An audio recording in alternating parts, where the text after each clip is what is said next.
जय गुरुदेव बच्चों। आइए आज हम लोग अध्याय 2 वर्ण विचार पर चर्चा करते हैं। देखिए, जैसा कि नाम से ही ज्ञात हो रहा है, वर्ण वर्ण का दूसरा नाम अक्षर है। अक्षर शब्द का अर्थ ही होता है अनाशवान।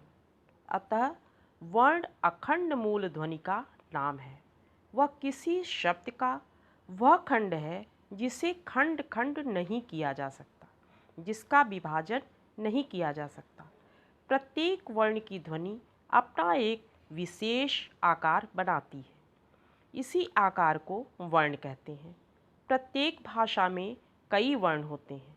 हिंदी भाषा की वर्णमाला में 49 वर्ण हैं।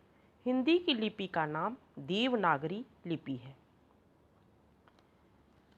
अब देखिए, आपके पाठ में भी यही बात बताई गई है। वर्ण भाषा की सबसे छोटी इकाई है।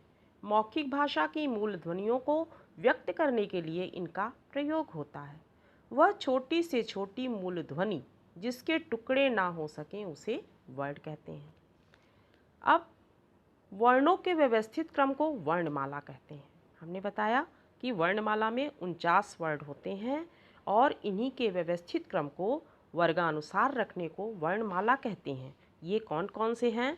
अ, आ, ई, उ, री, री, ली, ए, उ, औ, क, ख, ग, घ, अंग, च, छ, ज, झ, इञ, ट, ठ, ड, ढ, अण, त, थ, द, ध, न, प, फ, ब, भ, म, य, र, ल, व, श, श, सा, ह।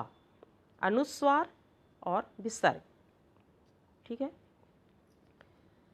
अब वर्ण के भेद। वर्ण के दो भेद होते हैं, स्वर और व्यंजन। हमने जो आपको वर्णमाला बताई, इन्हीं में स्वर और व्यंजन है। स्वर क्या है?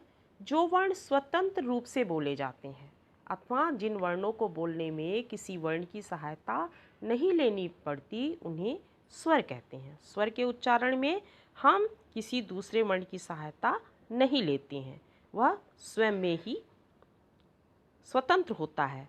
और ये कौन कौन से हैं?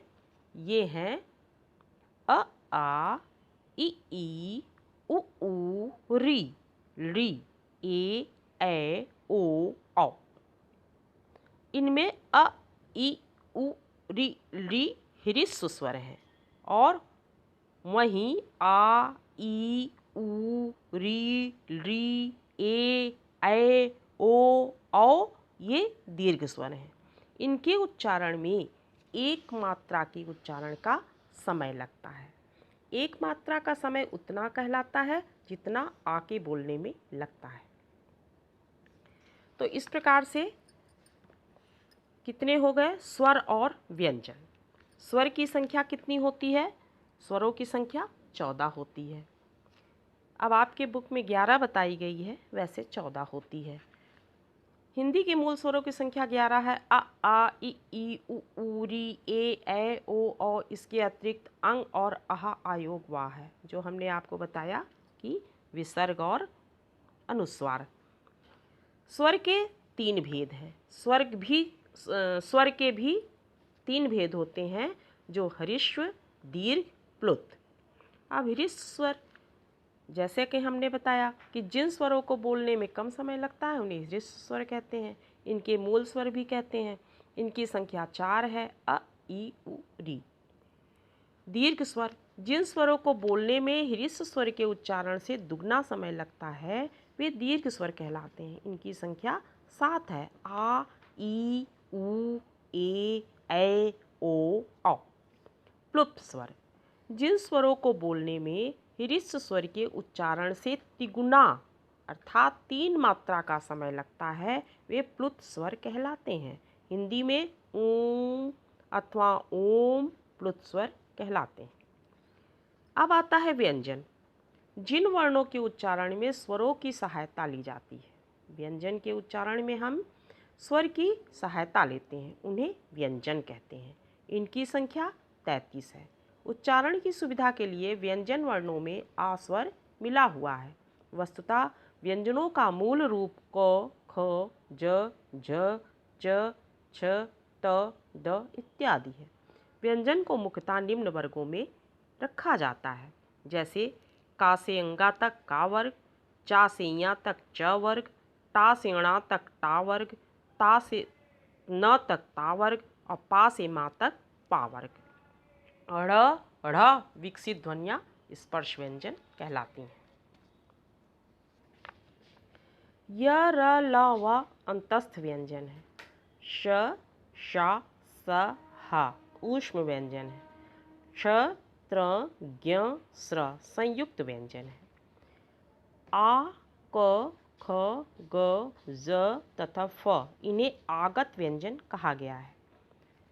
व्यंजन के भेद। अब व्यंजन के भेद कितने होते हैं? उच्चारण की दृष्टि से व्यंजन के 3 भेद होते हैं: स्पर्श व्यंजन, अंतस्थ व्यंजन, ऊष्म व्यंजन। जैसे कि हम जब व्यंजन का उच्चारण करते हैं, हमारी जिह्वा और हमारे दंत कहाँ कहाँ स्पर्श होते हैं, उसके आधार पे इसके भेद बनाए गए हैं। तो उच्चारण की दृष्टि से व्यंजन को 2 रूपों में बांटा जा सकता है: उच्चारण स्थान के आधार पर और उच्चारण प्रयत्न के स्थान पर। व्यंजनों के उच्चारण स्थान इस प्रकार हैं। आइए देखते हैं वे कौन कौन से हैं। वर्ण का नाम, उच्चारण स्थान और वर्ण।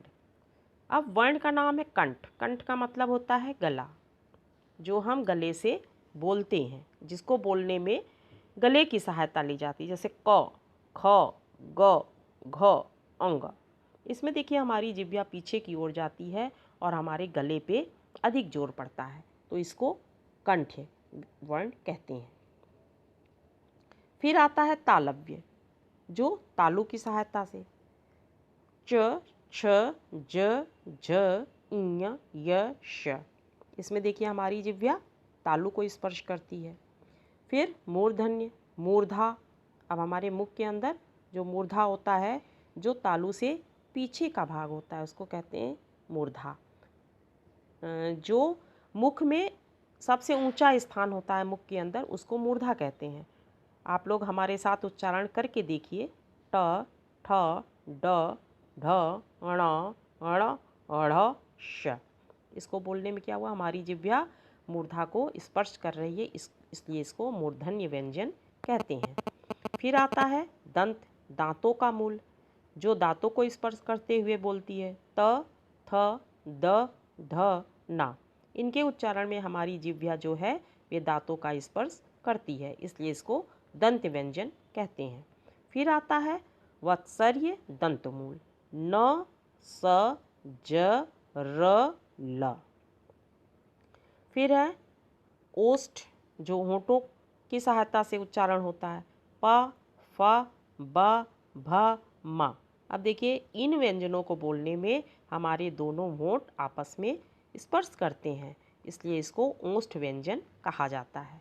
फिर दंतोष्ठ, जिसमें निचला मोठ तथा ऊपर का दांत ये आपस में स्पर्श होते हैं। व, फ, इसलिए इसको दंतोष्ठ व्यंजन कहा जाता है।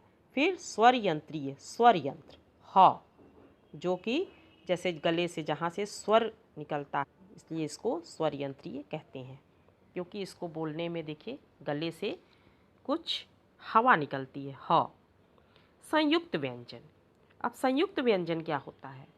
संयुक्त व्यंजन कहते हैं 2 भिन्न व्यंजनों के परस्पर संयोग को संयुक्त व्यंजन कहते हैं। अर्थात हम ये भी कह सकते हैं कि जब 2 व्यंजन मिलकर एक अक्षर का निर्माण करते हैं तो उसको संयुक्त व्यंजन कहते हैं। जैसे अब देखिएक्षा, जो क्षत्रिय वाला छा आप लोग पढ़ते हैं, वे कितने व्यंजन से मिलकर बना है? क, श, आ। फिर त्र से त्रिशूल पढ़ते हैं, देखिए ये कितने व्यंजन से मिलकर बना है? त, र, आ। फिर ज्ञा से ज्ञानी, ज, ञ, आ। श्र से श्रवण कुमार, श, र, आ। इन व्यंजनों के निर्माण में इन इतने व्यंजनों का जब समावेश हुआ है तब ये व्यंजन का निर्माण हुआ है, इसलिए इसको संयुक्त व्यंजन कहते हैं। अब है आयोग वाह, अनुस्वार अंग, अनुनासिक अ तथा विसर्ग आहा को आयोग वाह कहते हैं। अनुस्वार, जिस स्वर के उच्चारण में हवा नाक से निकलती है और उच्चारण अधिक जोर से होता है, उसके ऊपर केवल बिंदु लगाया जाता है, ऐसे स्वर अनुस्वार कहलाते हैं। जैसे गंध, अब देखिए इसके उच्चारण में नाक से हवा निकलती है हैं और अधिक जोर से इसका उच्चारण होता है। जैसे गंध, बंदर, हंस, इसमें देखिए हमारी जिह्वा तालु को स्पर्श करती है और नाक से हवा निकलती है, इसका उच्चारण नाक के बल से किया जाता है, इसलिए इसको अनुस्वार कहते हैं और इसका चिन्ह जो है वे ऊपर बिंदु के रूप में होता है। फिर आता है अनुनासिक। अनुनासिक ध्वनियों के उच्चारण के समय हवा नाक और मुंह दोनों से निकलती है। अनुनासिक ध्वनियों में के लिए चंद्र बिंदु लगाया जाता है, इसका जो चिन्ह होता है वह चंद्र बिंदु के रूप में दर्शाया जाता है। जैसे चांद, अब देखिए इसको बोलते समय हवा जो है नाक और मुंह दोनों से निकल रही है। चांद, गांव, कुआं आदि, इसलिए इसको अनुनासिक कहते हैं। अब आता है विसर्ग। विसर्ग का प्रयोग उन्हीं संस्कृत शब्दों में होता है जो उसी रूप में प्रचलित है। सामान्यतया विसर्ग का उच्चारण हा के स्थान पर होता है, जैसे प्रातः, अतः, प्रायः आदि। एक तरह से हम कह सकते हैं कि विसर्ग संस्कृत में ही प्रयोग किया जाता है, हिंदी में बहुत कम ही होता है। तो जो वर्ड के बगल में दो बिंदु लगाई जाती है उसी को विसर्ग कहते हैं और इसका उच्चारण हा के स्थान पर होता है। अब आता है मात्रा। स्वर के बदले हुए रूप को मात्रा कहते हैं। स्वर और व्यंजन का संयोग होने पर शब्द बनता है। ये तो आप जान गए कि स्वर और व्यंजन मिलकर शब्द का निर्माण करते हैं और स्वर के बदले हुए रूप को मात्रा कहते हैं। जैसे स्वर व्यंजन के साथ लग जाता है तो हम व्यंजन का उच्चारण भी स्वर के अनुसार करते हैं, इसलिए इसको मात्रा कहते हैं। जैसे आ की कोई मात्रा नहीं होती, जब यह किसी व्यंजन से जुड़ता है तब व्यंजन का हल चिन्ह लुप्त हो जाता है। जैसे क, आ, का बना, क आ का काम, क ई की। वर्ण विच्छेद, किसी शब्द के वर्णों को अलग अलग कर सबसे छोटी इकाई में विभक्त करना वर्ण विच्छेद कहलाता है। वर्ण विच्छेद का मतलब कि वर्ण को अलग अलग करके लिखना। उन वर्णों में कितने स्वर लगे हैं, कितने व्यंजन लगे हैं, इसको अलग अलग रूप दिखा देना ही वर्ण विच्छेद है। किसी शब्द के वर्णों को अलग अलग कर सबसे छोटी इकाई में विभक्त करना वर्ण विच्छेद कहलाता है। वर्तनी की अशुद्धियों से बचने के लिए वर्ण विच्छेद का गहन ज्ञान आवश्यक है। अब देखिए वर्ण विच्छेद के कुछ उदाहरण, जैसे भवन। अब देखिए भवन में कौन कौन सी सबसे छोटी इकाई है? भ, भ के साथ अ, व के साथ अ, न के साथ आ। भावन, भ फिर आ, व अ न अ। कितना, क ई त अ न अ। कुल, क उ ल अ।